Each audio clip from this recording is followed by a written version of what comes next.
The world has never been this loud. Every morning, we wake up not to birdsong or sunlight, but to alarms, notifications, and headlines screaming for our attention. The modern world is a storm made of noise, and we stand at its center, trying to remain still. We scroll through endless feeds, each post demanding that we feel something: anger, envy, fear, urgency. The more we scroll, the less we breathe. We want peace, but we keep drinking from chaos.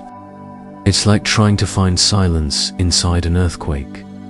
Marcus Aurelius, Emperor of Rome, lived in a world that was no less turbulent: wars, betrayals, plagues, loss.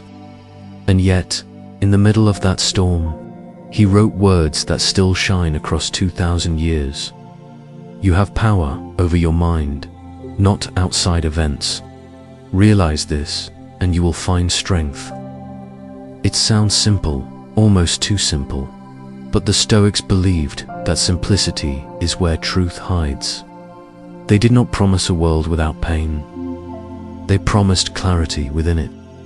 They did not say, "The storm will pass."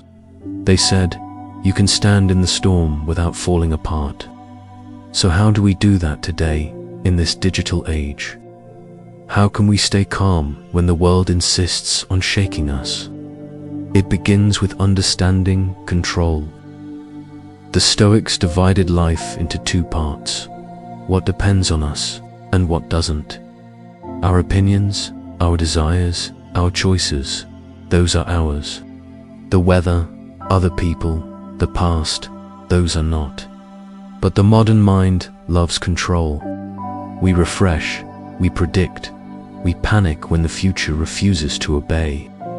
We suffer twice, once from reality, and once from our resistance to it. Epictetus once told his students, when something happens, the only thing in your power is how you respond. And Marcus added, if it's endurable, then endure it. Stop complaining. Harsh words, maybe, but behind them lies freedom. Because when you stop demanding that life behave differently, you begin to breathe again. You stop wrestling with what you cannot move, and start walking in harmony with what already is. Imagine standing in the middle of a storm. The winds rage, the sky roars. You can do nothing to stop it, but you can choose how you stand. You can hold your ground, breathe slowly, and let the storm pass through you. This is the posture of the Stoic soul. Stillness, not because the world is calm, but because you are. Marcus practiced this daily. He was not born calm, he trained it. He wrote in his journal each night, reminding himself to stay humble, to stay kind, to stay still. He wrote not for others, but for himself, to return to reason every time emotion tried to rule. We can do the same. Each day, 100 small storms hit us. A rude comment, a delayed message, a plan that breaks. In those moments, remember, your peace is not a reaction to the world, but a decision about how to live within it. The Stoics did not aim to escape emotion. They aimed to understand it. Anger, fear, desire, all of them are natural, but none of them deserve to be your master. You cannot control the wind, but you can control the direction of your sail. And sometimes, the calmest people are not those who feel nothing, but those who feel deeply and still choose clarity over chaos. To stay calm in a world of chaos is not to turn away from life, but to face it with grace. To look at all its noise and say, yes, this too belongs to nature, and I can meet it without hatred. Marcus once wrote, if you are troubled by anything external, it is not the thing itself that disturbs you, but your judgment about it.